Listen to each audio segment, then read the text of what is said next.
All right. So, not sure this is live yet. So if it is, I'm sorry. There it is. It is live. So, not sure this is live yet. So if it is, I'm sorry. What's up? QT Queen, I wouldn't go that far. Happy Valentine's Day, everyone. I still don't know why my chat box isn't working. What's up, Fallon? We are live. Woohoo! Hey, Phoebe, happy Valentine's Day. We are. I really don't know why I can't get this stupid chat box working. No, I can see it over here, like on YouTube, but I can't see it. You guys are supposed to see it on here, just in case, like, you know, something runs out or YouTube runs out or something like that. And for some reason, I can't find it here. I spent the last hour trying to do it, and it didn't work. I know, this is huge. Huge, huge, huge. And I can't take credit for it. I owe it to Brady. Brady found a Brady violation. Or the Brady violation overturned. So thank you, Brady. I owe this whole thing to Brady, who showed it to me. And I was like, all mellowed out today. You know, I just had my hair up in my jammies. Actually slept through half of work. And then all of a sudden, Brady hands me this. I'm like, and I read it. I'm like, holy shit, this is huge. Huge. It is huge. It is honestly the first thing that has got me excited in forever. Like, I really have not been this excited about something in a long time. Hey, Kyra. I mean, this is like big. Super big. And there's like tons and tons and tons of articles on it. Tons. So it came out last week, and I really thank him. Because you guys know how I am. I have to be the first to break something. So he showed it to me. That's why I love you, Brady. I know he's in here in the chats. QT Investigator. Ah, thanks. Hey, Jennifer.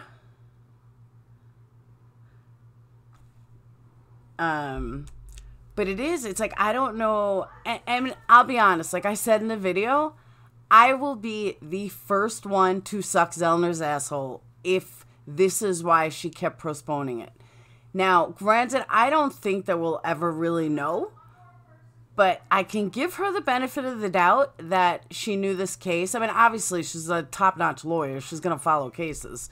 But she may have been waiting to see the decision on this case before she filed. Jen, I'll get to that in a second. Can you do a *69 anymore? No, you could still do it. So, better than the pick we had last night, Fallon. Thanks to Katrina. So, it's like, it's just so big that she could have possibly been waiting until, she could have been waiting until this ruling came out, which is why she was postponing it, which makes her fucking brilliant. Like, all right, I knew she was brilliant, but makes her, like, beyond brilliant. That this is why she kept postponing it. And, you know, everyone would say, like, oh, there's a method and blah, blah, blah. And I don't need to hear the bullshit. I'm the first to admit if I'm wrong. But for her to wait for something like this is ingenious. And I totally respect that. Hey, Britt. Hey, Sharon. Katrina, you caught that, huh? Exactly. Here we think she's goofy. Now, I can't say for sure, but I'm going to give her the benefit of the doubt that this is why she kept postponing it. Because if the ruling came out in 2019, the Supreme Court ruling, so, I mean, obviously we know that, but she couldn't have known when the Supreme Court was going to come back with it. Like, maybe they were going to take another 3 years. She couldn't have known that. But maybe she was just putting it off. Sarcasm, now I'm live. This is me live now. Britt, you didn't watch the video? You have to go watch the video. You guys didn't see it. It's huge. You got to watch my other video. In a nutshell, It's like, without getting through the complications, a case came up in 2019 that the Supreme Court just ruled on, which is going to change the entire Brady violation rules, like the first change in 17 years. And I'm giving Zellner the benefit of the doubt that she was waiting for this ruling before she did anything, before she put in the appeal, because this ruling itself, in and itself, can change the entire appeal that she was putting in. Brady may take a long time. I agree with that. It's going to take a long... I'm not on a chocolate high. I only had one. Oh, he's playing Fortnite. So it's not that they need to change the rule, but because the Supreme Court ruled this, she can then file her appeal and use this case law. Doesn't matter if it's like changed forever, but she can use this case law that the Supreme Court just changed in her new motion. It is brilliant. Oh, Liza, you missed a lot. So, like I said, if you have not seen my other video, go watch it. It's only 20 minutes, but it explains everything. And it's a lot easier than me constantly, like, re-saying everything. Update day on Fortnite. That's right. My son is a Fortnite fanatic.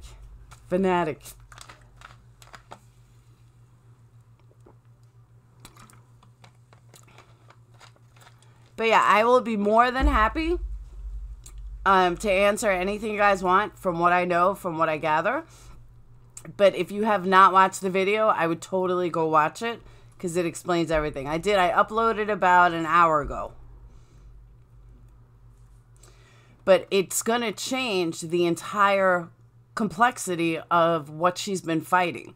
Because, as I said in the other video, Judge Bitch, which is just my name for her, Judge Bitch said, you know, she didn't meet the criteria for Brady, blah, blah, blah. So the new ruling says this.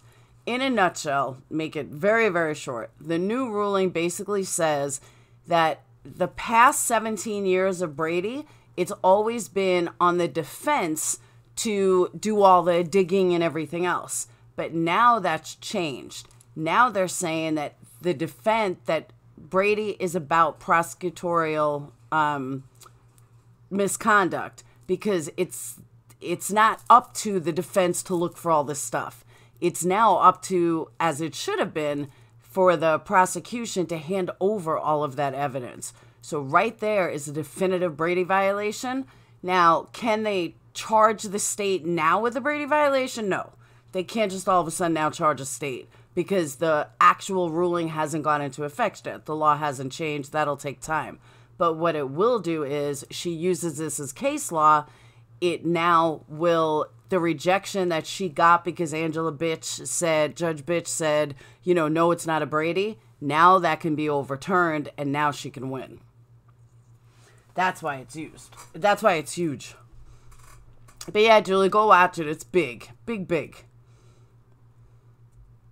Thanks, Phoebe. So we know what Karen is. Karen is busy. Karen's hubby came home after serving in the military for Australia. And he's home for like 12 days. So we know she's getting a little something, something. She's been away and is celebrating Valentine's Day since last night. So if anyone asks, that's where Karen is. Do you think the SC was aware of SABD and didn't want this mess? Supreme Court, no, I don't. I mean, like, yeah, but the Supreme Court has a lot of people on it. They deal with so many cases. I don't think they're thinking like case to case. That judge is a big twat. No doubt, Kara. Absolutely. That's why I call her Judge Bitch.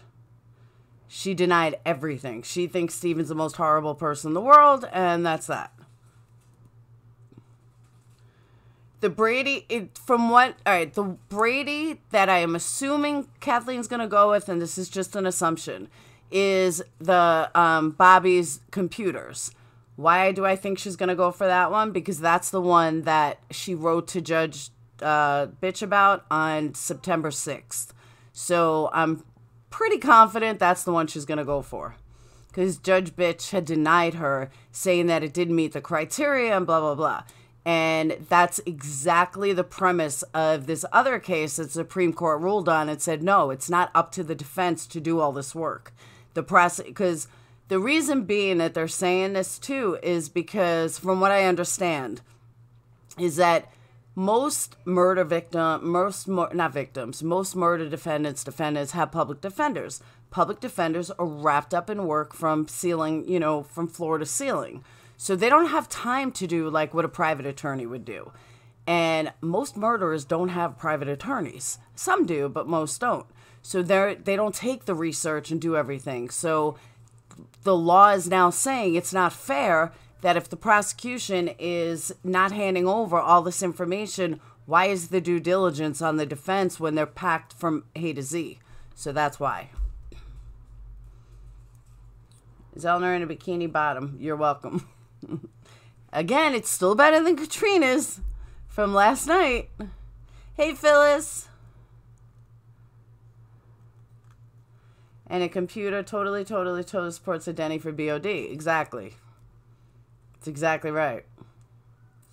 No, believe me, if it comes out, like I said, we don't know either way. Like, of course she's going to take credit and say, of course that's why I was waiting. But the thing that I couldn't understand is I never denied she's an amazing attorney, ever. I've never denied that she knows what she's doing. Never denied it. But I have denied that she's prolonging this for a reason. I have said that she's prolonging this for a reason. She's dragging this out for whatever reason. And a lot of people said, oh, she's dragging it out because he's guilty. No, I never believed that. But there was a reason she was dragging this shit out. And boom, this very well could be the reason. And if so, I am not worthy, Zellner. I am not worthy. Yeah, you hear fluffing out about her? Casey has more friends than we are aware.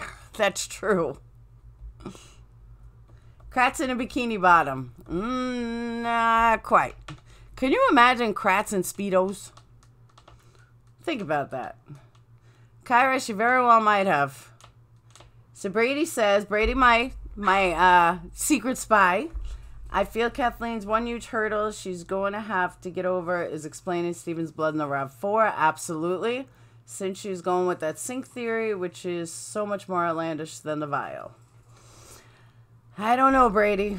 If my gut is right that she knew about this and was waiting for this, then she's got to have some other method to her madness. She's got to. She just got to. We got to have faith. I'm not saying I still won't say she's an asshole in a month from now, or not an asshole, but you guys know what I mean. I still won't say, she's on a pedestal. But this would explain why she's been putting it off. Well, Britt, what I did was I just explained the gist of what the video is about. So the video is just more in detail. Let me shut my door. Okay.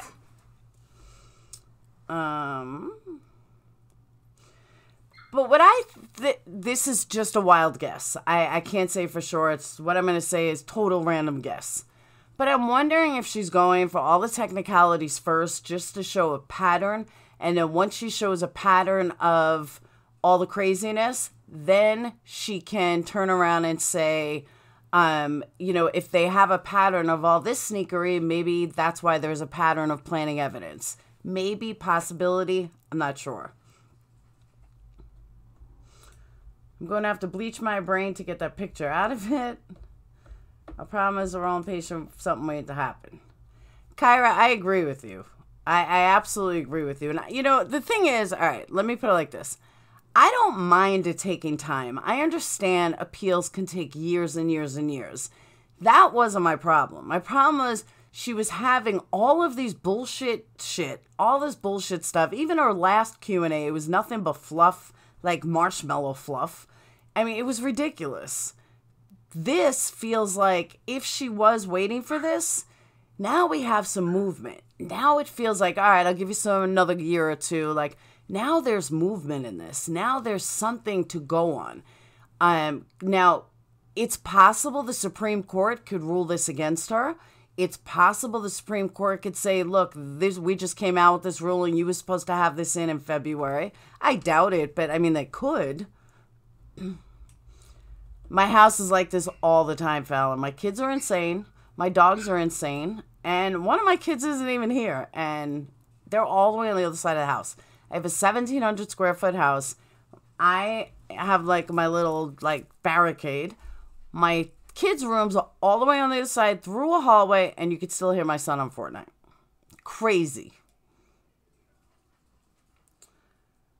Although the normal overturn is 10 to 15 years. I don't know if it's 10 to 15 years from the time a good lawyer comes on or from the time they go to jail. Because I don't think it takes 10 to 15 years once you have a good lawyer on. Exactly, Kyra. I'm starting to see a light. I've got the jizz, too. Probably bad wording on defense for what we've talked about in the last 2 days.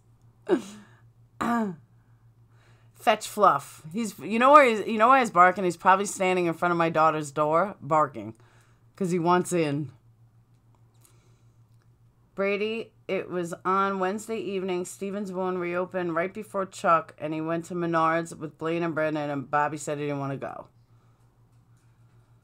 That is correct. I found this over the weekend. It's an interview with Earl's oldest daughter, the adopted one, and have relations with Steven.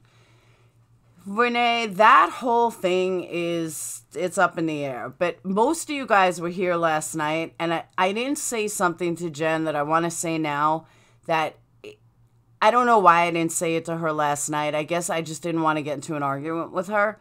And I know that everyone that's here right now is going to agree with me on this, but I think it's important to say anyway. I don't understand. People are constantly using Steven's past as something to like talk about. Or they're constantly using Steven's past as he must have done this or he must have done that. What about Kratz's past? I would rather be in Alone with Steven than Kratz. And I would be more afraid of Kratz looking at me like I was a piece of filet mignon, like that he just wanted to devour his teeth into, rather than Steven, who would probably just have a normal conversation. And people don't see that. People don't think that, Kratz's character is worse than Steven's in many ways. Steven was never diagnosed as a narcissist. Kratz has been. By law, he was diagnosed as a narcissist. So the fact that people use Steven against him, why don't they use Kratz against him? Why don't they ever think because Kratz holds degrees that makes him a better person? He's generally, literally, a worse person via paper than Steven is.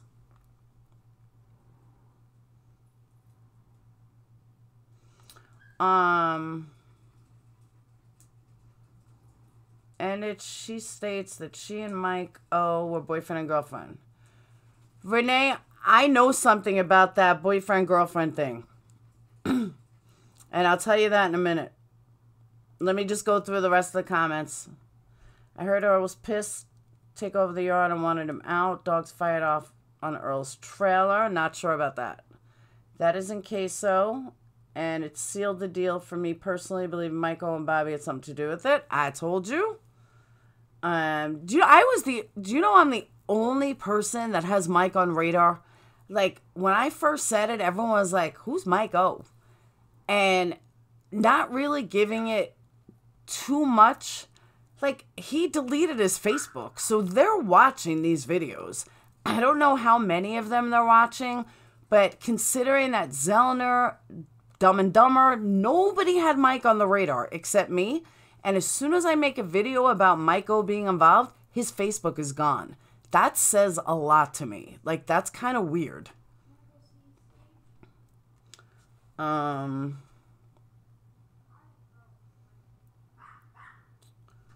If I close to watch it, I feel like I'll miss something. Why is Rillen so important to Essay's defense? What Brady violation?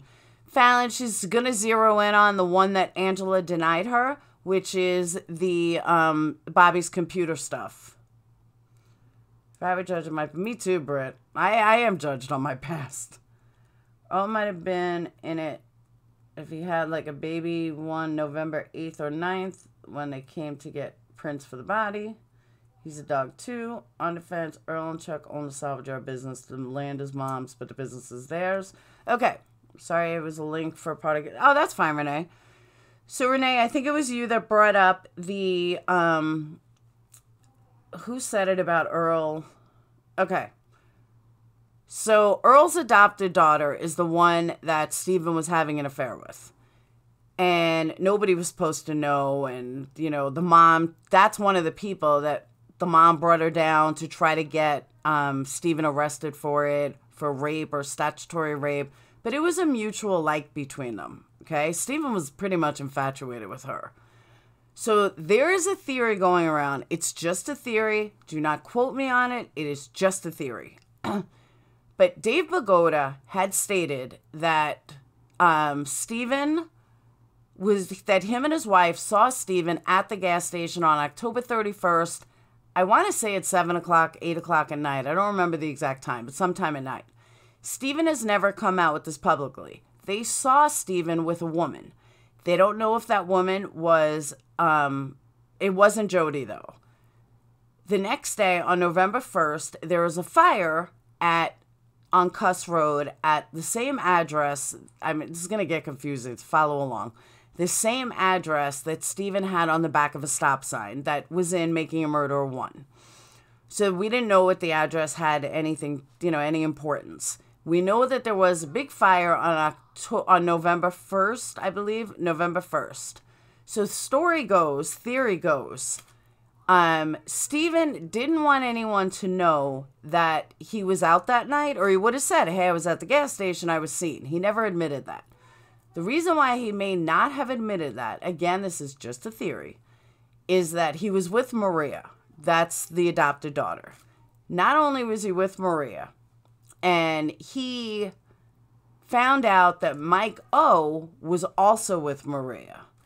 And Mike O and Maria used to hang out at that trailer. Stephen then burned the trailer because he was pissed off about Mike O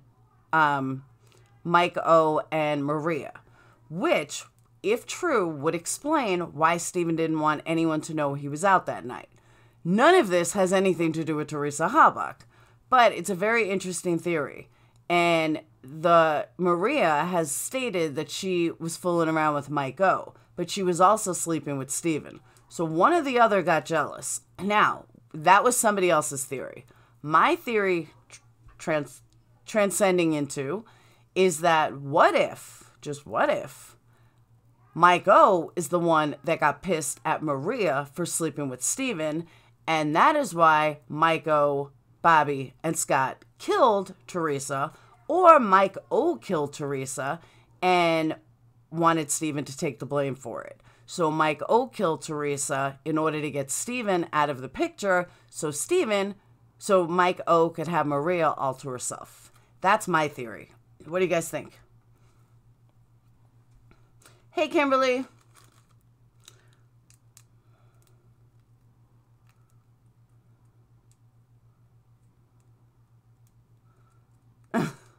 Thanks, James. So what do you guys think of my theory? Think about it. Seriously, think about it. If that's true, and Renee and I never told this theory before. I've never said this theory for the simple fact that I didn't know, because, I mean, I'm slacking on what I read, but I didn't know that Maria had admitted to being with Mike O. I didn't know that. I knew it was in, I knew other people talked about it, but I personally never knew that. But I trust Renee that, you know, she's telling me the right information. All right, so my theory is, I'll say it again. All right. Mike O and Stephen did not totally care for each other. Mike O was sleeping with Maria. Maria was also sleeping with Stephen. So you got that so far. The trailer on Cuss Road that Stephen had on the back of the address on Cuss Road that Stephen had on the back of his, like, that stop sign or whatever, Nobody knew what it was for. Rumor has it Steve was going to buy that from Maria or something. But Maria was also sleeping with Mike. Mike O was, so it seems like this trailer was abandoned or something. Mike O and Maria were hanging out there. The rumor has it that Steve may have burned down the trailer. That's why he didn't want anyone to, be there. Or he didn't want anyone to know he was out that night. However, my own theory, that wasn't my theory. My theory is, what if, Mike O didn't like Steven because Steven was sleeping with his girlfriend. So in order to get rid of Steven, because now think about it. You're in small town Wisconsin. Let me elaborate a little. You're in small town Wisconsin. Mike O is, your everyday guy, blue collar guy. If he even works, I don't even know. Steven was about to come into a shitload of money. So someone like Maria, who she's going to go for? She's going to end up going for Steven. She's already sleeping with him. So I would assume Maria's going to follow the money and not stay with Mike. So what if Mike wants to get Steven out of the picture? So he kills Teresa or sees an opportunity or, Bobby said something or whatever, however it transpired. But I've always said the three of them are involved. What if Mike is the one that killed Teresa with Bobby and planted on Steven so Steven would be out of the picture and Mike could have his girlfriend back? That's the theory. Mike O was Bobby's best friend. In 2005, 2006, on Bobby's Facebook before he deleted it, which is where Mike came on the radar for me to begin with, there's tons of pictures of Mike and Bobby doing everything together. Now, Dave Bagoda said Mike is older, but according to the pictures, Mike really didn't look much older, but he said he could be like 10 years older. But Mike and him went hunting together. Mike and Bobby did everything. And in all the pictures, they were like besties. And Mike O was never brought into court by Kratz because Mike O said he wasn't there. He hadn't seen Steven in 10 days. In 2016, there were little things about Mike that I caught on right away. I'm like, this guy's involved somehow. And everybody told me, no way, no how. Mike is not on anybody's radar, nowhere to be found. Everyone believed him. He was never brought into court. He never had to testify. It was like he wasn't important. But I made him important. And then when nothing ever came out about him, okay, I'm never going to say I know more than Zellner. So if she didn't put him on the radar, maybe I'm wrong. I've been wrong before. And then in 2018, I decided to come back with the Mike theory. And the day I did, he wiped out his Facebook. Like the minute I posted the video, all of a sudden Mike's Facebook was gone. I was like, what the hell? So I believe they watch these videos. Why Mike has never been on anyone's radar, I don't know. I still think, especially with Renee saying in Casso, that he was involved with Maria and Steven was involved with Maria only confirms my thoughts even more that there's something to that. Karen's back. Karen, I said you left before to get a little something, something. Do we know? Yeah, we know for sure she was sleeping with Steven. Hands down, absolutely, not even a question.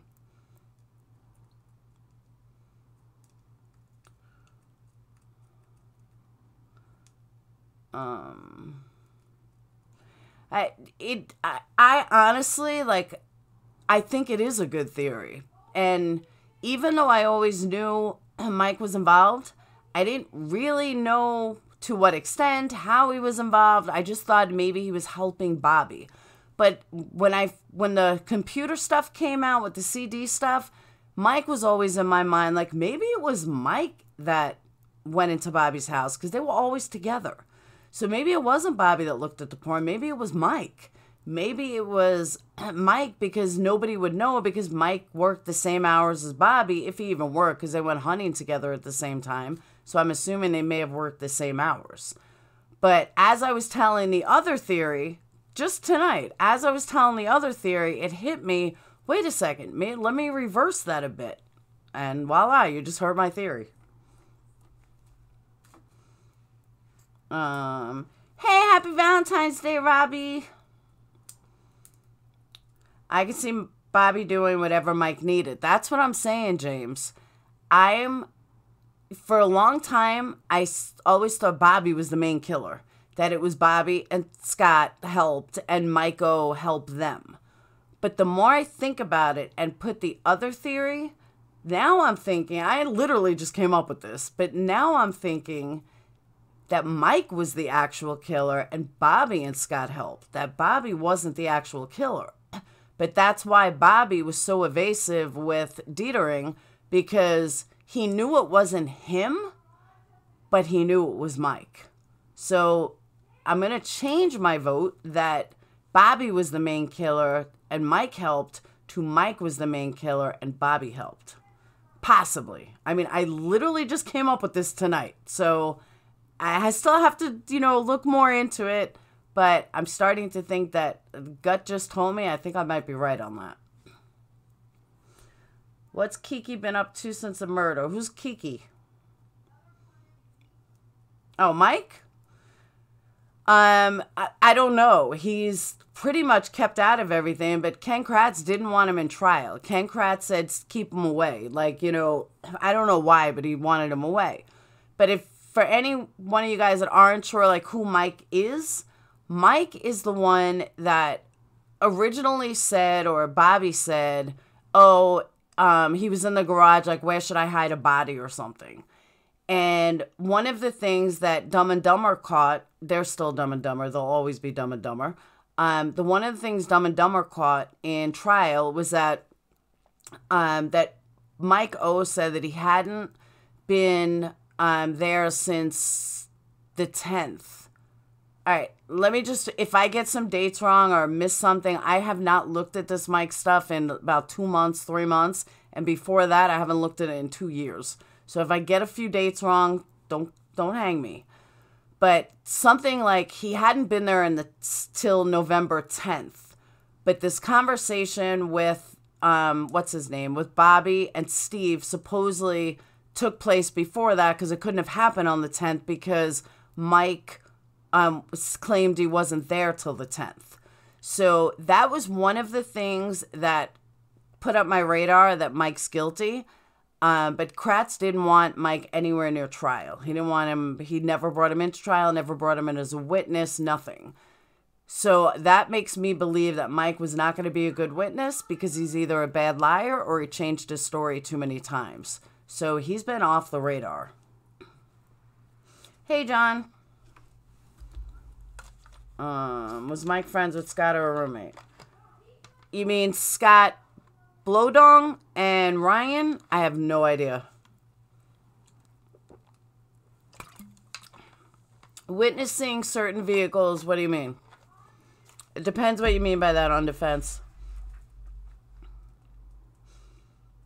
Mike and Bobby could also be the reason why there's other missing person case. I agree.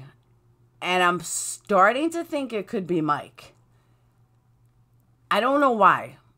I don't know why I've always had Mike on my radar. It's one of those things I don't know and I can't explain other than a couple of lies. But I just think there's something to it. I just can't get... Well, James, you know me for a long time. Ryan's never been the killer to me. I believe he helped with the setup, but I've never believed him to be the killer. Even though he is the most obvious choice for the killer, I just never put him as the killer. Green Cherokee, white Jeep, her RAV4 after... But that's another thing. I believe, don't quote me on this, I believe Mike had a white truck.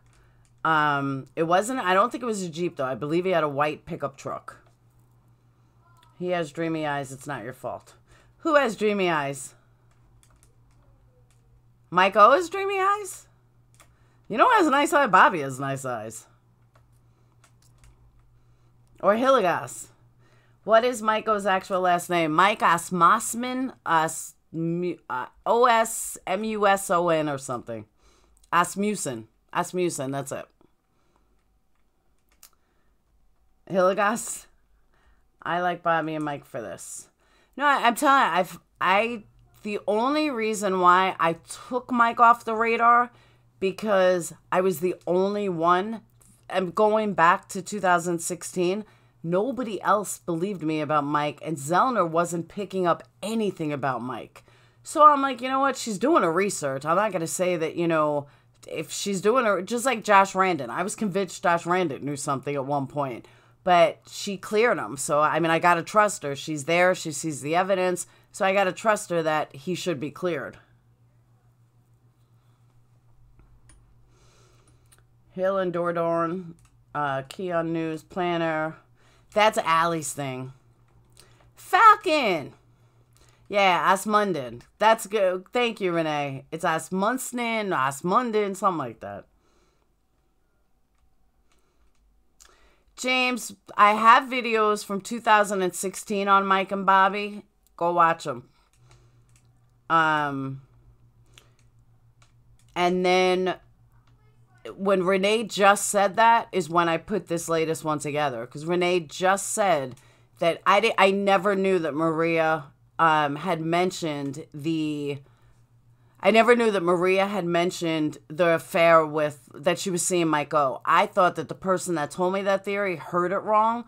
I was like, because I never heard it before, and I thought I knew everything on Mike, but that made perfect sense. I'm like, aha, now I get it. I think if it was any Dassey, it was all including Barb involved. I'll agree with that. Chesney, we're working on this theory for 3 months now, and it's rock solid. Thank you, Renee. Totally positive, because of all that Avery had DNA collected and bodies reviewed or examined, Mike didn't and Scott didn't, and there's other DNA, it doesn't match people. That's another thing, Renee, you're 100% right, is that I always wondered. Now, I've said this before, and let me say it again. Scott didn't need DNA testing because Scott had been arrested so many times previously. They already had his DNA. They didn't need to do more DNA. So I know a lot of people got hung up on the fact that, you know, Scott's DNA wasn't taken or his fingerprints or whatever. They already have it. They didn't need it again.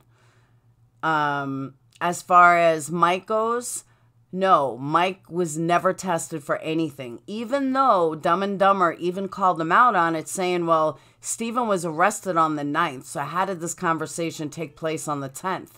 And then it was reversed. I believe it was in Making a Murderer 2, Zellner had turned around and said, I think it was Zellner, had turned around and said that Mike is the one that said it to Stephen, not Stephen said it to Mike. So supposedly Mike had said, Stephen, do you know how to get rid of a body? But then Mike lied and turned it around and said, Stephen is the one that said it. And all throughout Making a Murder 1, we all thought that Stephen was the one that said it. And it wasn't. It was actually Mike that said it. And I believe that came out in MAM 2. Falcon, you have to watch the video. We're past that. Basically, a Brady violation had that judge bitch denied. Brady violation is now changing for the future. I'll post a link to the article that I read. I lost it. Here we go. Falcon, here's the article that I read. That's the video. With, you know, a couple other things thrown in here and there.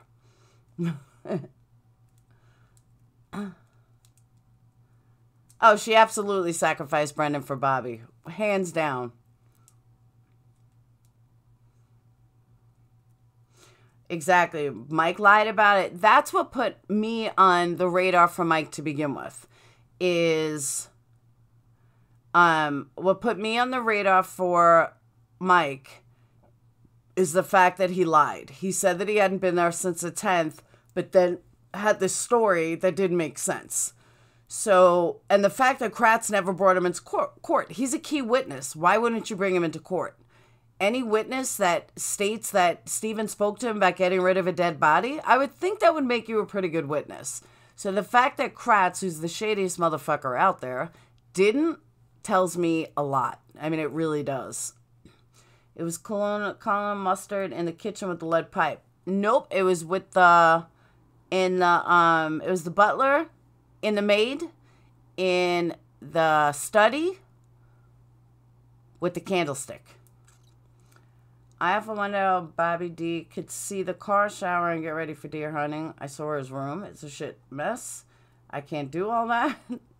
Ryan could not have killed her, dismembered her, and maintained fires and built the quarries and to burn her and while traveling back and forth to where he lived. I wonder if Bobby and Mike still hang out. They do, actually. Somebody said they do.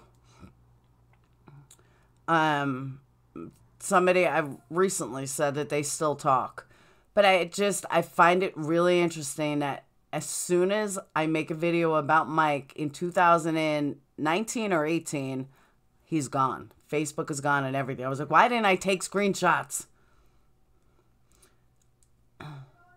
How does that track with the Avery case? Okay. It tracks with the Avery case because on September 6th, and you would know this if you watched the video of Falcon, on September 6th, Judge Bitch had denied Zellner the ruling for the computer files. That ruling that just came out basically states that defense attorneys are busy, whether the public defenders or not. They're super busy. They don't have the time to look for, do all their due diligence that defense attorneys should do. What this new ruling is stating is that because a Brady violation is on the prosecution, then the prosecution is the one that needs to turn over everything. It is not on the defense any longer to have to find all this due diligence and look for stuff. It is now bringing back to what it should be, which is on the prosecution, not on the defense. Somehow Wisconsin over the years shifted, so it was laid on the defense's ass. And now the Supreme Court finally woke up with this new case and said, no, it's not. It's on the prosecution. So equate that to Avery. The ruling that Judge Bitch ruled, according to this new ruling that Zellner can now use in case law in her file, even though it's not nationwide yet, but the fact that it was done in Wisconsin, Zellner can now use this new case law to quote the Supreme Court of why Judge Bitch should not have denied it based on this new ruling. Supreme Court can't deny it. It's universal. It's almost the exact same reason that they approved it in this new ruling. Therefore, they couldn't deny it for Zellner. That's how it equates.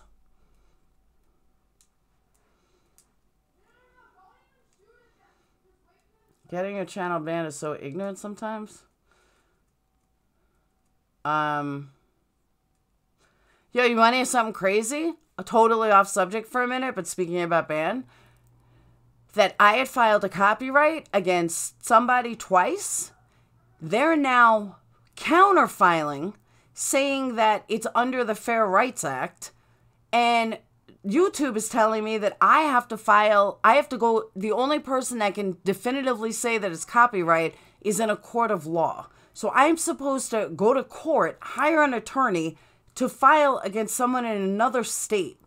Yet Dr. Phil can shut me down in 3 minutes, 4 minutes of play. But somebody else can file against me. So I'm like, no, this is wrong. So I was like, this is crazy. Devili CD, yes, that is correct. Judge Bitch. I can't even pronounce the last name, so I'm just calling her Judge Bitch. Yeah, it is bullshit. Phyllis, I've been talking about it in Patreon room that it's not fair, that he steals my video, puts it on his YouTube and Facebook, doesn't show my video, but you hear all the audio, puts it on his YouTube and Facebook. I get it taken down. He then puts it back up, makes a video stating how he stole it, ha ha ha, he doesn't care, and he stole it. And then I file another copyright because he put it back on. He got taken down, and then he files that it's under fair use and I need to take him to court to get it permanently down. I'm like, what? Yeah, it's bad.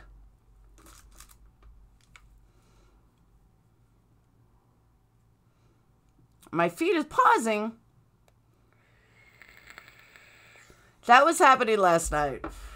I do, Liza. I don't have any, like, if you use, there's 2 licenses you can use for YouTube. One is Common Cause, where your videos are reusable. That's like what Molly Golightly uses. I don't know why, but that's why people can share her videos and not get in trouble, because she has that Common Cause license, which it's available for reuse.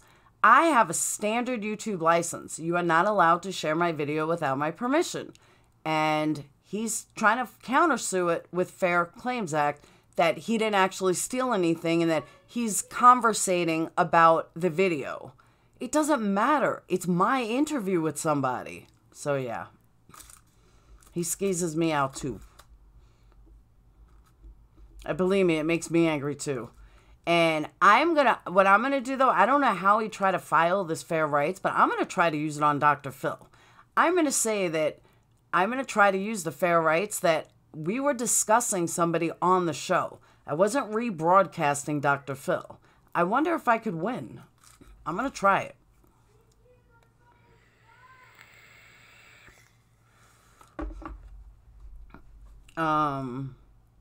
But the only thing against me, though, is I don't have any copyright strikes. Like, they didn't give me a strike for it. But YouTube's new thing is just to eliminate your lives for 90 days for everybody. You do one thing wrong, they eliminate your lives for 90 days. It's like their new thing. So I don't know if I can win because they're going to say, well, you didn't get a copyright strike. You know, you were ruled in your favor. You didn't get a copyright strike, where he got shut down and copyright, like his 3rd copyright strike against me. So that's why I'm thinking that I don't know if I could win, because they're going to say you didn't even get a copyright strike. So I don't know. But I'm going to try him. And like the video that he took from me isn't even, like, it's not even that important. Now it's just becomes a pissing contest. But I mean, it's still my work. That's my interview. And you can't just steal my interview and say you're going to discuss it, put it on your channel so you make money on it. Like, that's what I don't understand. Plex taking on Dr. Phil. That's right. Oh my God, I should write to Dr. Phil. Like when he wants topics for shows. That's what I'm going to say. I'm going to write a topic. I can say, you had me shut down, but didn't give me a copyright strike. Dish is a rock star?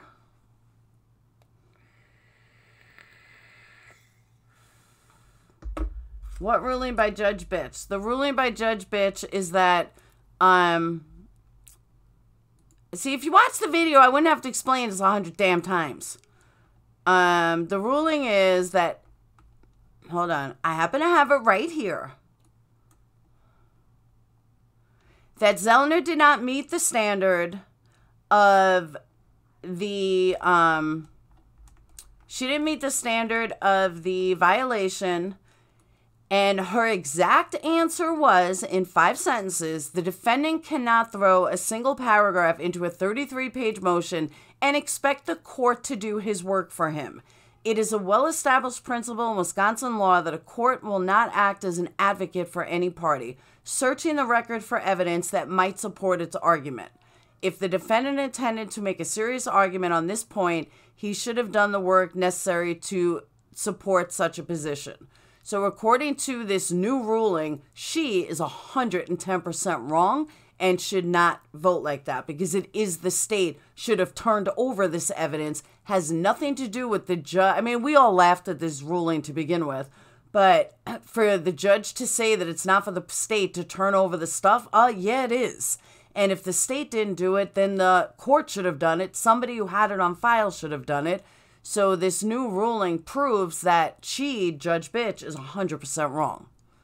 It's very, very big for Avery. Big. Huge.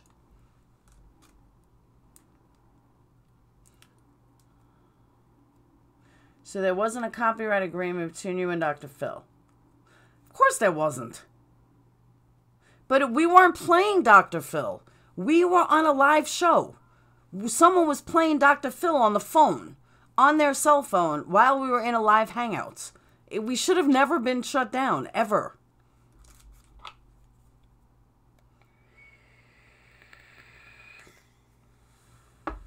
Never, never, never.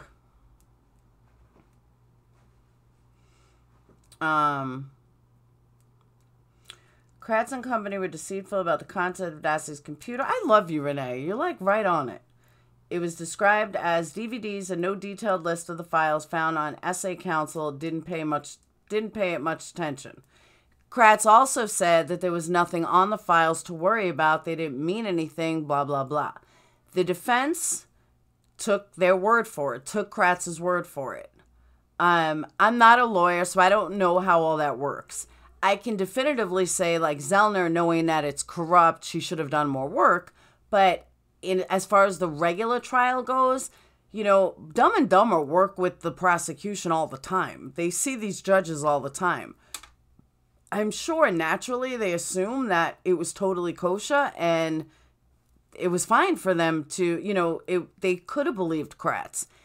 I don't think they knew the corruption. I don't think they believed in the corruption. Don't worry, they're still Dumb and Dumber to me. But, you know, they took the word of the prosecution that there's nothing on it. Because they do have case after case after case.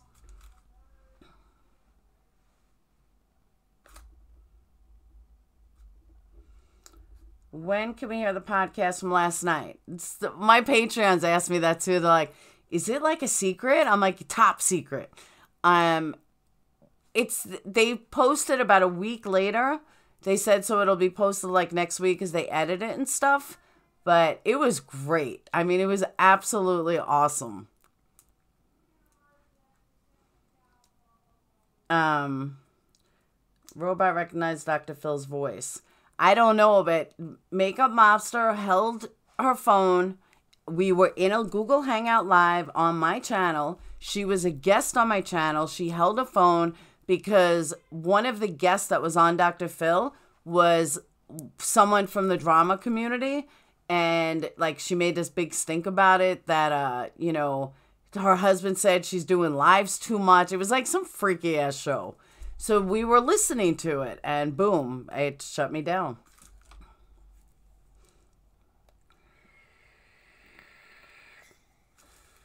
All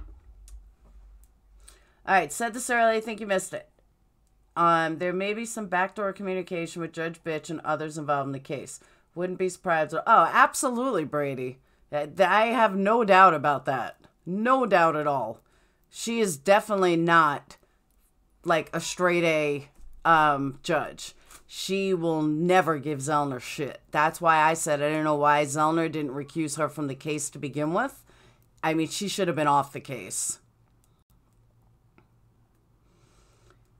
But I don't even think there are other attorneys there. I mean, judges there. I think, like, she might be the only judge to handle this case. But, you know, she started out like, yeah, she's going to work with Zellner and blah, blah, blah, blah, blah. Maybe they underestimated Zellner. I don't know. Oh, Deborah, it was really good. It was. It was a lot of fun. And after it plays, like, I don't remember the exact questions to ask. Like, I don't remember in detail. But it was kind of, I mean, to give you a gist of what it was about, like, what they were trying to find out is how jurors think. So if you're in a trial and some guy, you know, you're in a jury and the forensic guy comes in, would you convict somebody based on, you know, forensic evidence alone? Would you, if the guy said that it's a fingerprint, how would you want him to answer it? Would you rather him say that it was, it matched, you know, 98%, or did it match, like, how would you word it? Do you want to see a chart? And he said, and I asked him at the end, like, how'd I answer? And he said, you answered just like my students. He said, people in forensics, my friends, you answered almost identical to them. He said, the one thing you didn't answer, though, he said, which I was surprised, you answered much like the only people that ever answer is criminal justice, lawyers, and cops. They're the only ones that answer the way you did on that question. So he goes, but with your criminal justice background, it makes perfect sense you would answer like that. And then it was just different scenarios. Like if the guy had drugs and there was one fingerprint on it, you know, what would you think? If it was 13 fingerprints on it, what, you know, and he kept upping the scenario. It was really good. Brent to Judge. Oh, she definitely had it out for Steven from the beginning. Read my email. I know, Renee, I still have to read your email. I'm guilty. I do. Hey, Val, how was dinner?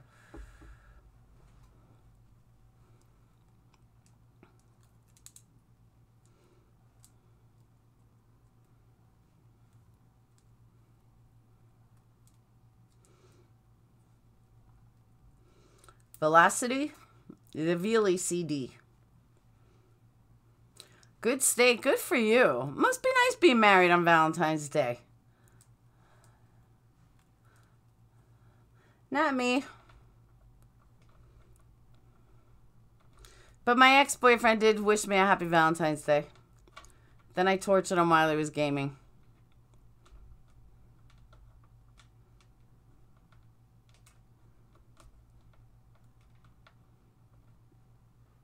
Are you talking about the Veely CD? We're talking about the CD with Bobby.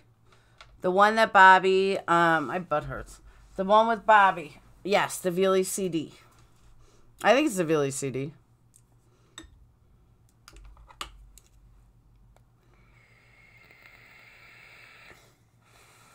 Me too, Valerie. Me too.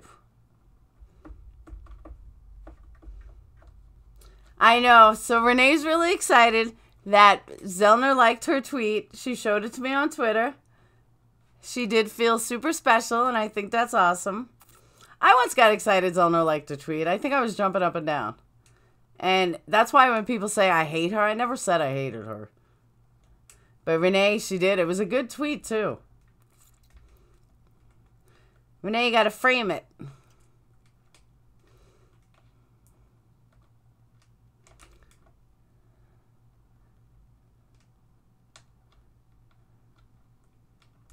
I went to frame that Rolling Stone article that I was written up in, and I bought a frame and everything for it, and I can't seem to print it out right with color. I don't know why. I'm going to have to send it to like a thing. Yeah, you could share it, Renee. Well, I could post it here, too. Hang on, let me get it.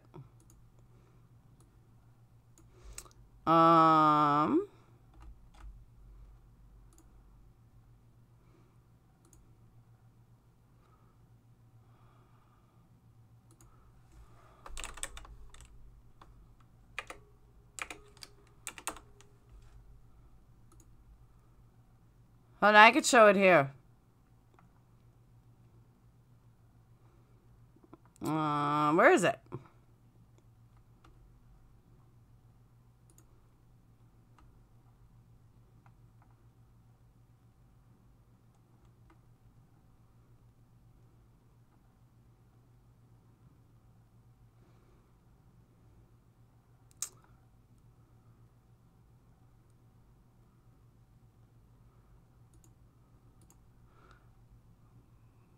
Why can't I see it?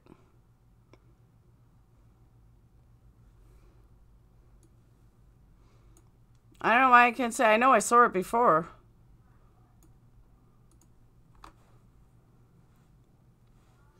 What's your thoughts on the sighting on the 4th that Irakoze did a show on? I haven't watched the show, but I can tell you that information was given to me by Beck earlier that morning, and I have news for you. I said it then. I said I wouldn't touch this. I don't remember who, what, when, where, why, but I do remember in 2016 that this exact thing came up. I want to say it was Johnny Ripper that originally found this information because he used to go through those call-in logs, and I want to say it was him that found it. And he may be the one that brought it up again in Wrecking Crew. I have no idea if he's still involved with Irakoze. I'm not a part of any of that. But if it's true that he's still a part of Wrecking Crew, he's probably the one that brought it up again. I'm just guessing. Because I want to say he's the one that found it back then. And that's when we were all friends. It was even before Irakoze was even in the picture. I don't even think he wasn't even doing videos at this point.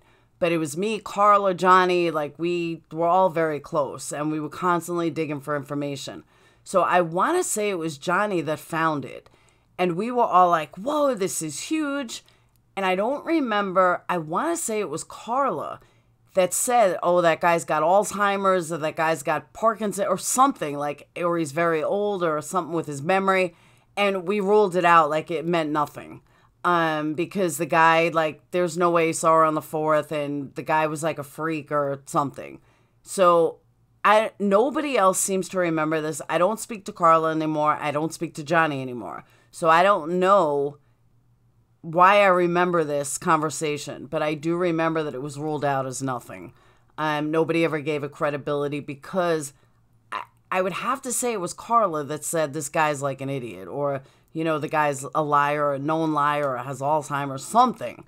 So that's why I never gave it credibility. So there's your answer, James.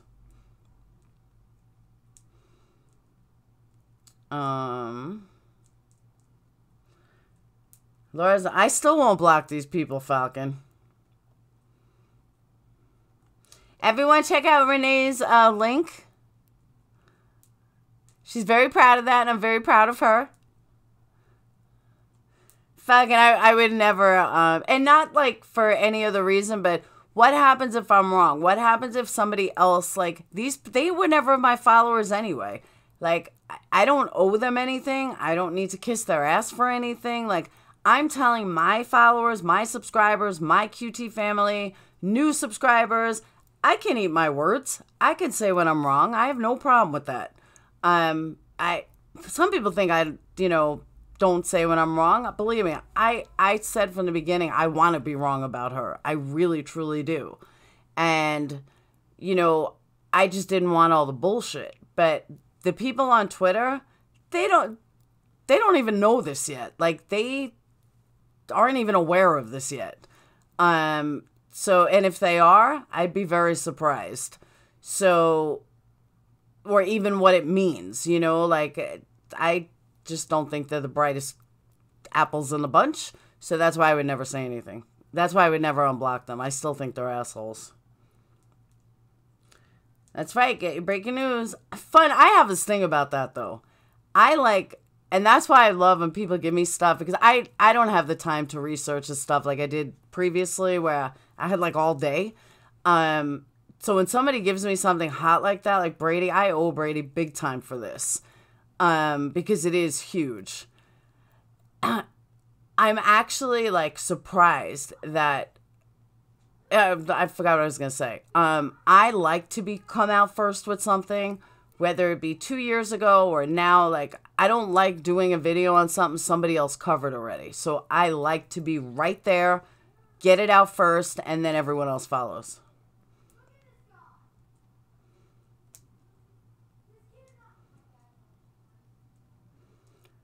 I saw that last night and cracked up. Don't tell them your secrets. Nah. Well, because fun, understand, I used to do all of this shit. Like, I would have help. There were a few of us that were looking for stuff, and we'd bounce ideas off each other. But it wasn't, like, crazy like it is now. Like, you know, Casey would do one thing, I would do another. But we were the most close in finding new stuff. You know, someone may give me a tip, I'd research it. I just don't have that time now. Now it's like someone, like Brady gave me something, I'm like, woohoo, I'm on it. But if it's something that is just another thing, like James brought up, Iracozy did a video of this guy, I wouldn't touch that. Like, that doesn't excite me. Someone gives me something hot about, you know, like, wow, this is huge, then I'll take a look at it, research it, wow, this is huge, then do a video on it. But, you know, I still do my own stuff, but I, like a big hot tip, boom. And like other cases, it's the same thing. That's why you have groups and everything else. But, I mean, I'll always give credit where credit's due, and Brady takes the cake on this one. You're all garbage. I'm the can that never gets washed.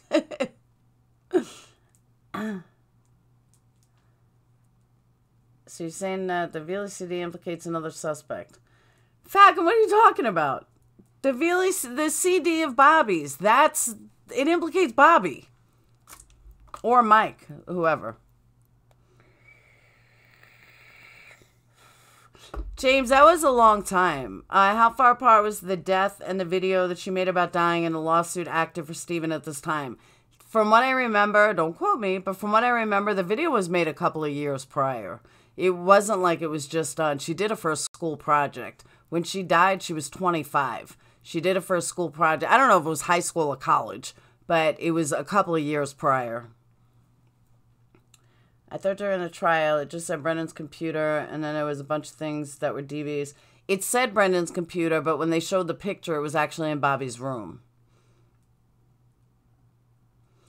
How does it implicate Bobby and Mike? Oh my God. Falcon, you don't listen. Listen. Watch my lips. This ruling has nothing to do with implicating anybody. That's a whole different conversation. What this ruling has to do with is that Judge Bitch denied Zellner on a ruling on a Brady violation. The Brady violation rules have not been touched in 17 years because rules never get updated. So now, up until now, the Brady violation always fell in Wisconsin, always fell on the due diligence of the defense team. Now this new ruling says that it is no longer, they've changed, they're shifting, that it's no longer on the due diligence of the defense team. It now is on the prosecution. This is the biggest change in Wisconsin law in 17 years. It has nothing to do with implicating anybody. Listen, it has to do with changing the law for the Brady violation that has been the same for 17 years. Done. We don't have evidence that KZ implies she has proof of Bobby. That is correct. Case law, correct. Okay, Brady. So the defense know about the CDs and just never checked them out or what? I thought that they took the state's word, nothing was on them. That is correct. Absolutely. Brady, that is correct. Kratz told Dumb and Dumber, it doesn't matter, they don't mean anything, they're pointless, there's nothing on them worth a fuck. Why they went and picked them up in 2017, some have said that because Zellner was opening up a new case, that Zellner was down their throat, she wanted all the evidence. Now they went and picked up the computer from Bobby's house, from Barb's house, took the computer, and now they were finding all this stuff. Why they went and reopened the case in 2017 remains to be seen. We can only take guesses. But that's when these computer CDs were supposedly found. Nobody believes that they didn't know about these prior. But they were reopening the case based on, I guess, Zellner's motions or Zellner's accusations. I'm not totally sure. But that's why. Falcon, I'm not saying it again slower. The burden is on the state now, not the defense. That is correct. And that's in any Brady violation. I'm sure once they make it an actual law, they're going to have to alter it. Otherwise, the defense is always going to claim it. But again, the biggest reason why they have to do this is most murder cases or most big trials have to do, with public defenders. And public defenders are stacked A to Z. They don't have time to do all this due diligence. It's not their job. It is the job of the prosecutor to hand over all of the evidence. If they do not hand over all of the evidence, then it is a Brady violation. And it's up until this point, it's been really hard to prove a Brady violation because judges come back and say that it's on the defense to do it. Now this ruling, the reason why it's so huge, because now the Supreme Court is starting to get it, or the appellate court, whatever, are starting to get it, and they're saying, no, it's not on the defense. The prosecution needs to be held responsible. That's why. On defense, no case is innocent till proven guilty. The reason I say that, you are always guilty until proven innocent. Otherwise, if you get, charged with murder, why are you sitting in jail? Because you're presumed guilty. So you're sitting in jail just in case you don't kill again. So that's every case.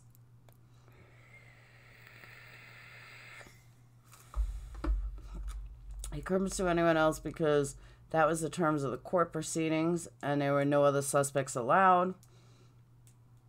Hey, Marianne. Casey said it could take up 10 years to maybe have him exonerated. Yeah, but we're not actually talking about the exoneration part of it. And happy Valentine's Day, Marianne. Talk more about the Brady violation part of it. So I'm not really familiar with specific ruling by judge. I read to you the specific ruling. This is going to be like that time I need to program my VCR to record 2 programs at once. Falcon, watch the other video, and it'll explain it. Happy single Valentine's Day. That's right.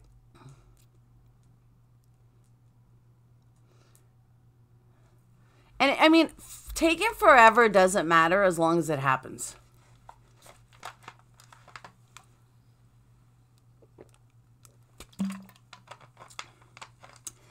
Basically, now, because of what we deal with making a murderer, I think a lot of people are going to assume that, oh, this is someone like Falcon, that this is going to be huge because, or this isn't huge because now everyone's going to use it per se. But no, that's not it. The reason why this is so huge and so big and so wonderful is because most cases, most trials, the DA turns over everything to the attorney. Most cases, they don't leave shit out. Most DAs, state, they're not really corrupt. So the fact that Wisconsin has so much corruption in multiple counties screams volumes to the job that Scott Walker did. And hopefully now with the new governor and like how it's all going to tie together, maybe with the new governor, maybe there's more, I don't know if anyone got elected at the appellate court. I have no idea.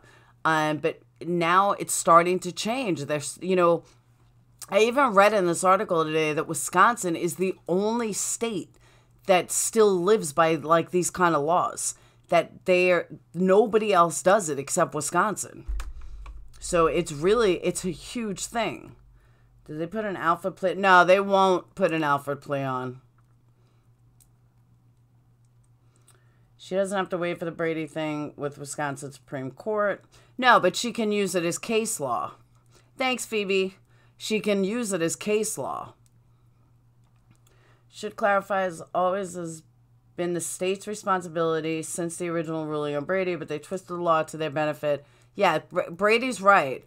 That it's always been the state's responsibility since the original ruling on Brady in 1963. But they twisted the law in Wisconsin to their benefit all this time to help them in their prosecutions. And so most, prosecutors don't do what they've done. So it's not like it's going to happen in every case, but it is going to stop prosecutorial misconduct for now and in the future.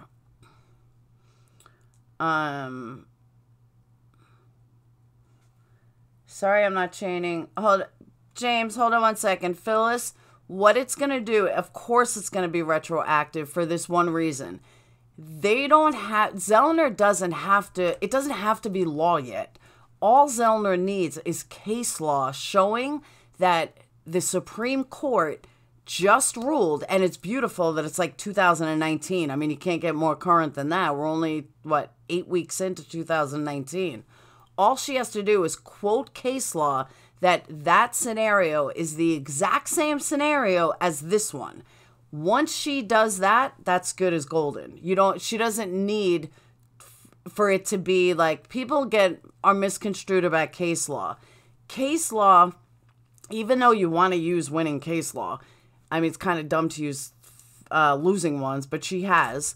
Case law is when you take other cases that are just like your case. So let's say you robbed a bank and, the car was blue. and the cops wrote the car was red. So you take a case law in your state that had the exact same scenario, and the Supreme Court ruled, no, they can't win because, you know, the cop lied. You take that exact same scenario and you write it in your case law, in your motion.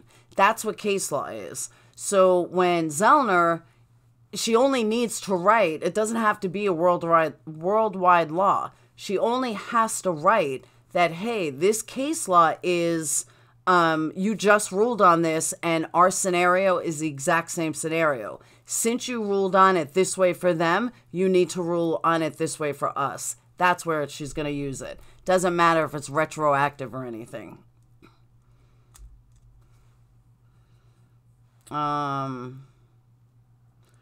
Avery not getting any younger. That's true. Brennan's dumbass probably getting out to live a little. That's true too. Case law has made precedents and statute law has been voted on. Brennan's case is, there's tons of case law on Brendan. I've looked up cases that use Brendan's trial, even though he's still sitting in there, still use Brendan's case law, still use Brendan's trial and stuff as case law. If you look it up, you can see it. If there is evidentiary hearing or retrial, will we see it live? Would Netflix live? It wouldn't be Netflix. It would be the news. Believe me, the news would record it. If I could get a journalism press pass, shit, I'd be there. I don't think I can, though. Honestly, if state gets scared and offers an Alfred plea, I think Stephen Brady would never happen. Zellner would never do it. Ever. And here's why. Zellner's a good enough attorney. I mean, what's an Alfred plea?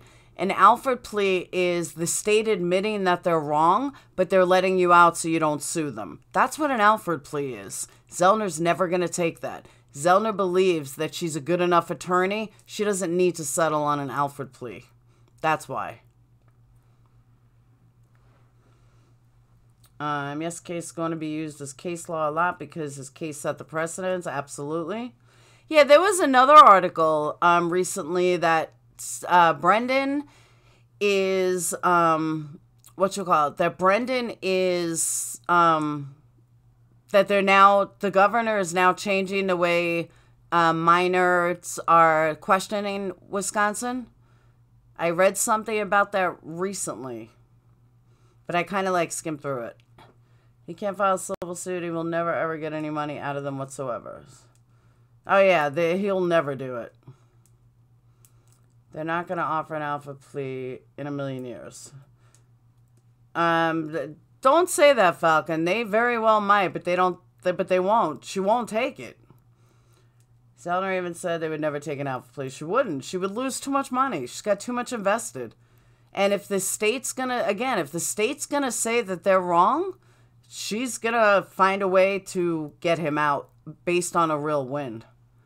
Description about CDs and the contents of the computer is equated to crap, saying were those bones in the quarry, would not go and spend 20 seconds on those bones. Very true. See, also, Falcon, even Renee, I think you guys are focusing on the wrong things. None of today's ruling has anything to do with anything specifically related to the bones, the CD, anything. But it does have to do with Judge Bitch denying her. That's where this is huge. Will it change the actual contents of the CD or anything to do with the CD? Really has nothing to do with that. But it does have to do with her not ruling in Zellner's favor, that there is a couple of different Brady violations, that they did not turn over what they were supposed to turn over. That's where this is huge. You guys are looking more at the details of it. Forget the details. It's the overall picture that she is, that she should have never been denied on this Brady violation. But of course, the judge is not going to say it's a Brady violation. She needs the Supreme Court to say it. So keep that in mind. It's not about a specific thing. Of course, Zellner won't take it. But Falcon, if the state if this ruling is golden, guess what? They will offer something because they get hit with the multiple Brady violations and prosecutorial misconduct, they're fucked. Like, they're in a lot of trouble. That's going to open up a whole new realm of problems. I guarantee you they're going to offer some kind of deal with her. I really do.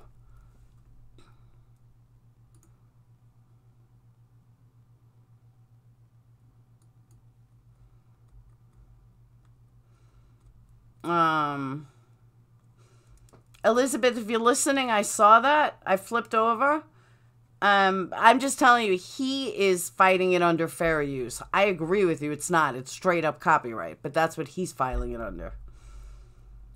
Imagine if the folder was on CD, dark web porn and mutilation, case closed. Or how about a video of Teresa being murdered? That would be ideal. But if what you're saying is true, then there is something on the CD. Oh my God, Falcon! Ugh. Falcon, listen! Okay, I'm going to try this again. Today's ruling has nothing to do with the CD. Has nothing to do with anything.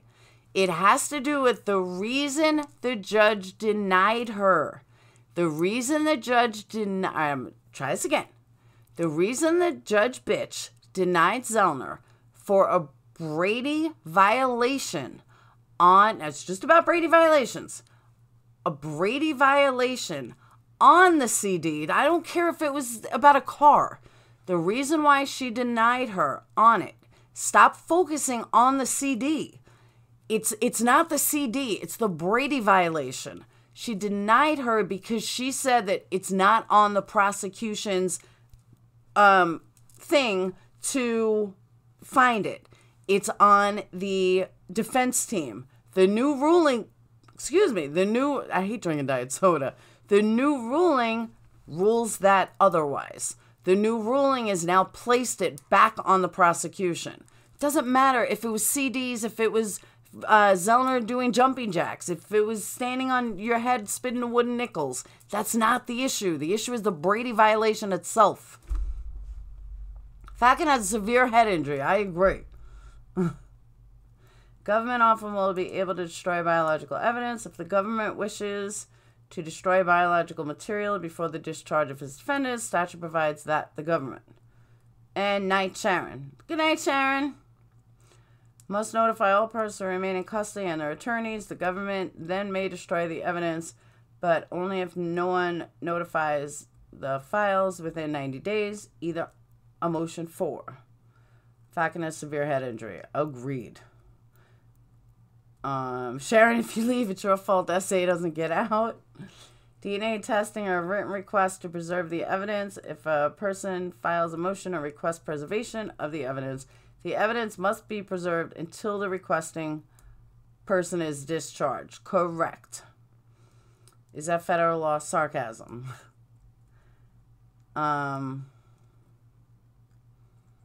Thank you, Tanya. I can't imagine saying it any easier. He's focused on the CD. Stop focusing on the CD. Today's ruling has nothing to do with the CD. Today's case law has nothing to do with CD. It could be about Tanya spinning nickels. That Judge Bitch denied Tanya spinning nickels out on her head. And it was the defense's team to find out why her nickels were gold. The prosecution said no. I mean, it doesn't matter what it is. It could be anything. I just sent you a long diatribe on the Patreon Facebook group about your copyright infringement. Oh, that was you? I thought it was Elizabeth. Yeah, I see Elizabeth. That's why. Thank you, Katrina.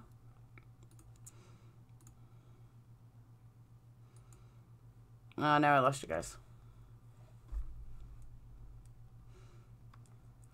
The judge ruled on a Brady violation by using the non-precedent interpretation of what the state must give the defense. They used the precedent one up until today. Up until this ruling came out last week. Exactly, Tracy. That's what I'm saying. That's why I'm saying it doesn't matter if it's the CD, if it's someone spinning wooden nickels, if it's Steven running around naked, doesn't matter what it is. The actual object is not what we're talking about. Talking about the actual Brady ruling. What was the prosecution required? Everything. They're required to hand over everything. It's not according... Falcon, I think you're getting confused. The prosecution in any trial is supposed to hand over everything. They're not supposed to hold things back. The defense has every right to every single thing that the prosecution has, and vice versa. If the defense learns of something, the prosecution must get it. The defense or the prosecution cannot hold back evidence because they don't want to give it to the defense. Or I'll use them example. You can't hold back information that you may not think is worth anything. The defense still gets a chance to look at it because the defense may think, hey, you know what? This is worth a fuck. We need this evidence. You know, kind of like artwork. What one sees something, the other one may see something else. It's the same thing. The prosecution in any case, since the beginning of time, has a right to all the information. That they have to give all the information to the defense, no matter what it is, no matter how they deem it looks. They have a right to give it all to the defense. This is what Kathleen Zellner's saying now, with all these different things that they didn't hand over. And up until this point, the Brady has always been ruled that it's kind of up to the defense to find out this information and for them to do their due diligence. Judge Bitch confirmed that when she was doing the ruling. Now, on the flip side of this, Judge Bitch, who is just an asshole, but Judge Bitch is saying that, I'm sorry, not Judge Bitch, the new ruling or the new case law, the new case that was just came out and ruled on by the Supreme Court is saying no, defense attorneys are backed up from A to Z. It is the prosecution that needs to supply everything. It is not up to the defense to try to find things. It's not up to the defense to do their due diligence. A Brady violation falls on the prosecution not turning over all the evidence. If they do not turn over all the evidence and the defense team does not know, that is a Brady violation against prosecutorial whatever misconduct. I can't explain it any clearer.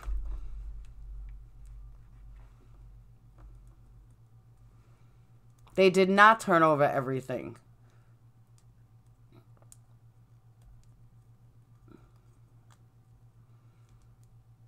Wait a minute. Once again, Falcon is common during this entire discussion. I'm done not playing it tonight. It's a good day. I'm not going to let him ruin it. Don't let him ruin it, Renee. We need to start a GoFundMe for when Steven gets out of prison so we can have a GoPro on him live 24 a day showing what you are, what he's doing. Believe me, there have been a lot of GoFundMes for Steven. A lot. How long you been following this case, Renee?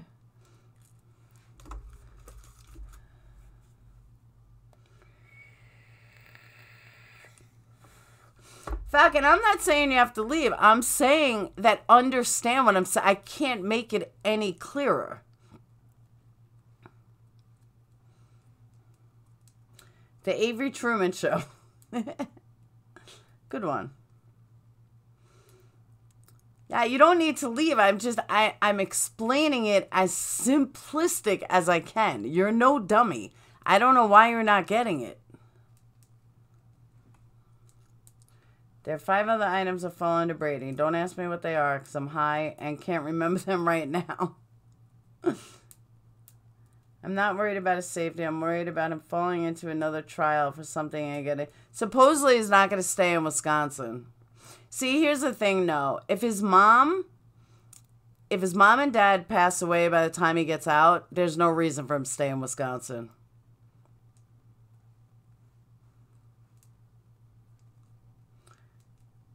He's the passive-aggressively type. No, he's very smart. I just don't know why he can't grasp what I'm saying. Everything includes all evidence from the DA as well as info from police sources, including phone calls and notebooks. Exactly. It has to be everything. You can't leave out something. And now when they, especially when they opened up a case again in 2017 or reopened the case, all of that information needs to go to Zellner. You can't just passively forget about it. That info needs to go to Zellner.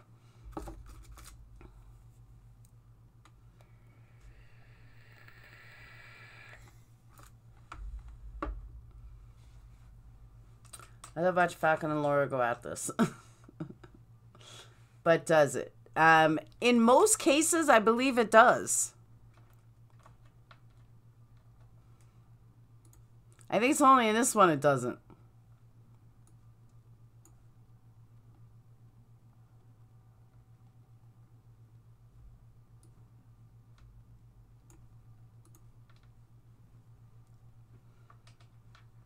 Can Stephen legally move out of Wisconsin? It depends.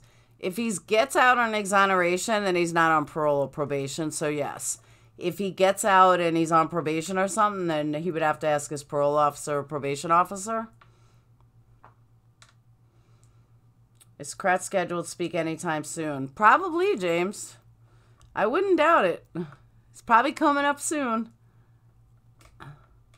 You know, he's got that new movie coming out soon. Renee, what's it called? Convicting a Murder or something?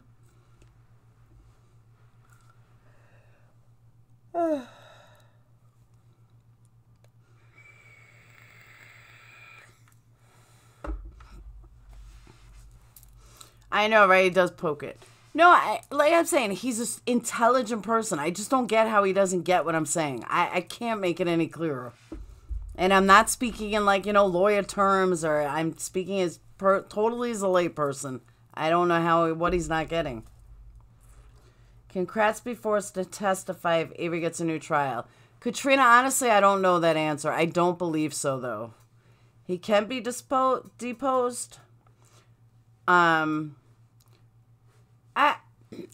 would be interesting. You know what?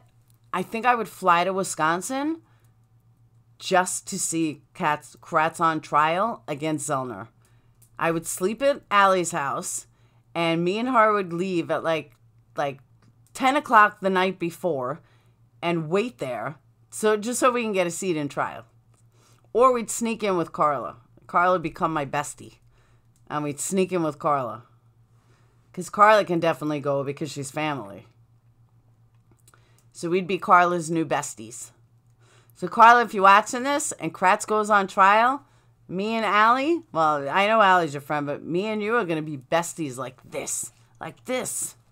I'm going to be the cousin. Your cousin that never knew existed. My last name is now Laura Avery. I would pay money to see Kratz sweat against Zellner. That would be classic. He's already disbarred.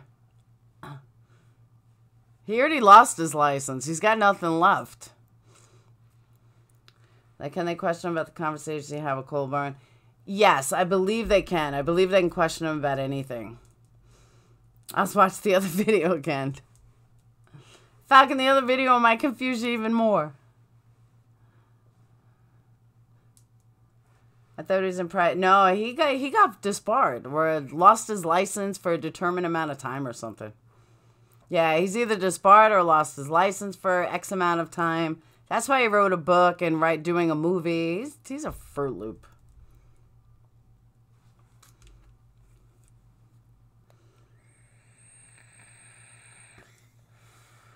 Yeah, after Making a Murderer 1, he got bashed. Like he was like nothing anymore.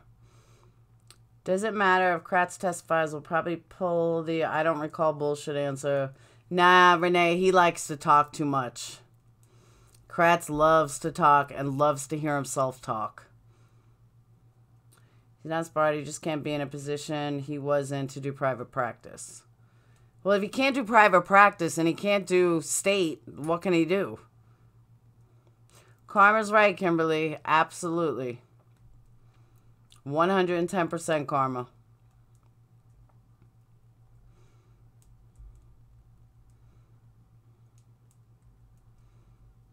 What's going on with Colvin? I don't think we've heard anything about Colvin's lawsuit. It's nothing yet. It should be on the Wisconsin.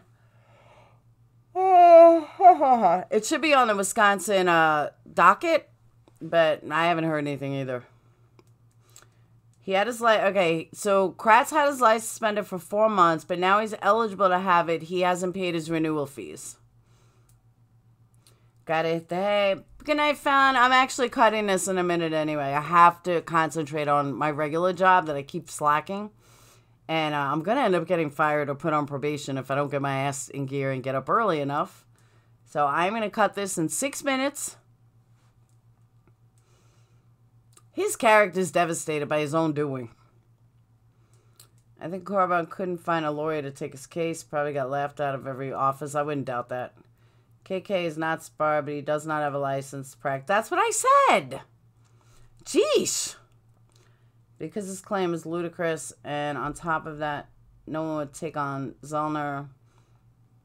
Well, it's not Zellner. I don't think Zellner's fighting it.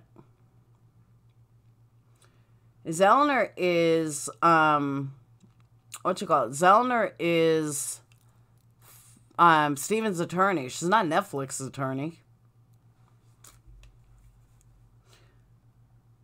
Good night on defense. I'm not leaving yet. A couple minutes. Oh, good night to Fallon. Fallon, I'm still going to do the standard Friday Night Live tomorrow. And we can discuss all this too. I don't know how to get lives under 2 hours. I really don't. And it's not even like I have 400 people in here.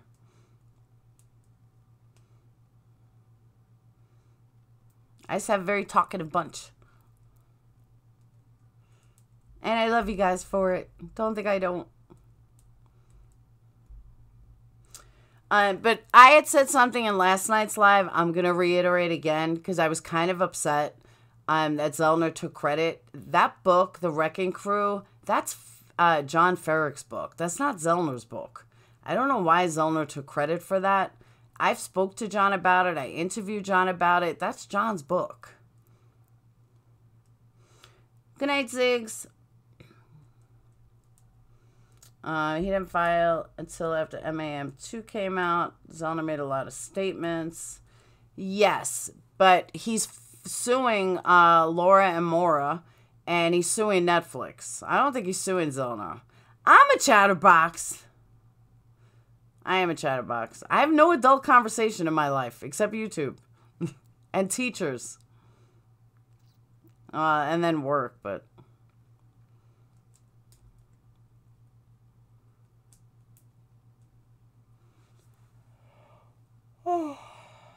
Valerie, I am. And not only do I have Bobby Brown and talking about JonBenet, but I'm also adding Roscoe Clark, who runs JonBenet investigation site, which has like 10,000 followers. It's going to be a great night. I'm still busy dealing with the other piece of asshole that is taking up a lot of my time. And other than that, I'm going to set up that interview. Bobby said he needed like a week ahead of time, but I speak to Bobby almost every day. So I am going to set that up for the first week of March. That's going to be a great show.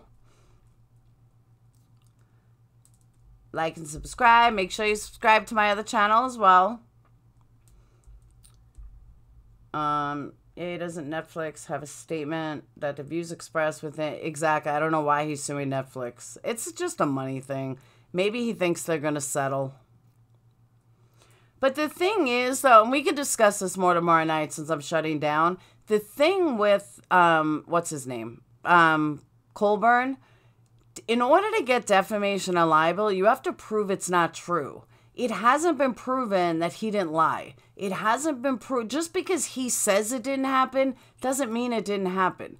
I'm sure that Laura and Maura have thousands of hours of tape that was scrapped, but I'm sure they have copies somewhere that they're going to be able to prove that they didn't lie. And it's a movie, but they didn't, or a documentary, they didn't lie about anything. He can't prove that he wasn't in front of the car. Right there, he can't win. He's still a cop. You know, a lot of people think definitely, and this is why I'm so surprised also that he's suing.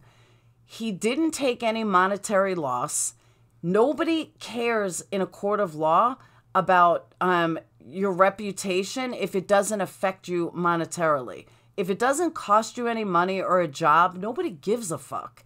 That's why, I mean, I don't understand why someone would take on this case, why he would even take on this case, because in the real world, slander and libel is all about cash. If it didn't cost anything and you didn't lose your job and your reputation isn't destroyed to the point that you can't walk into a store and, you know, you lost money, you can't win. It's a waste of time. Oh, Valerie, it's definitely happening. No doubt. Do you think after this new decision, if they will do an MM3? I don't know. I don't even know if they're filming. Wish they released the extra footage. I hear you, Fun. I totally agree. I wish they would, too. But Valerie, yeah, I talk to Bobby all the time. Bobby's helping me with asshole.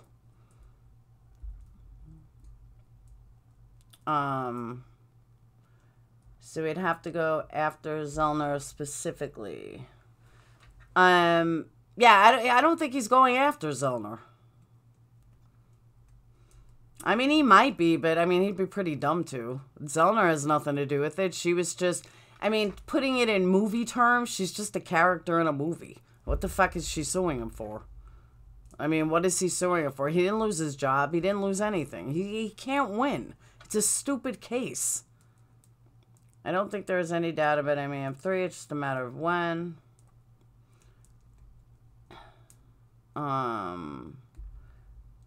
No, we need to go pro him so we know where he's at all the time. Oh, go pro him and know he's not killing people and raping them for guilters. He's doing it because of his ego was bruised. Yeah, I know, but you can't win in a court because the ego was bruised. He didn't lose his job. He didn't lose any money. I'm telling you, slander and libel is all about money. When they, like, the law says your reputation, it just means your reputation, like, if you lost your job for it. If, you know, everyone in your workplace, easiest way I can explain is, everyone in your workplace calls you a whore. And everyone's like, oh, she's a whore. Don't talk to her. She's a whore. But your boss doesn't think you're a whore and you still have a job, you can't do anything. Sticks and stones is how the courts would see it. They would laugh the case. If everyone's calling you a whore and telling stories and your boss fires you because you're a whore, then you can win a lawsuit. As long as you're not really a whore. Then you can win a lawsuit. That's the difference. Love your channel. MM3 is inevitable. Good night, peeps. Good night, On Defense. I don't think there's any doubt. All right. So I am going to cut this too. I promised myself I have to get up. I don't know if Pink is live, but she's my Valentine, so I got to stop in and say hi if she is.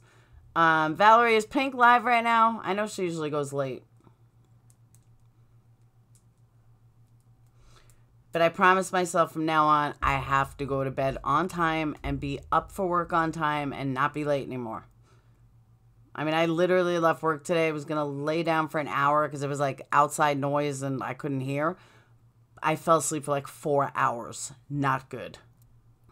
She is live. Okay, so I got to stop in and say hi. Because she's my Valentine. She asked me last night. But I am going to cut this. So I will be back tomorrow night. We can discuss everything again tomorrow night. We could discuss Colburn. I'll look up tomorrow after work and see if there's anything new on Colburn. Maybe I can find something new. But again, I'm really, really excited about today's news. Like, really excited. One long Saturday Night Live sketch. You should have been around a couple of years ago. Whew.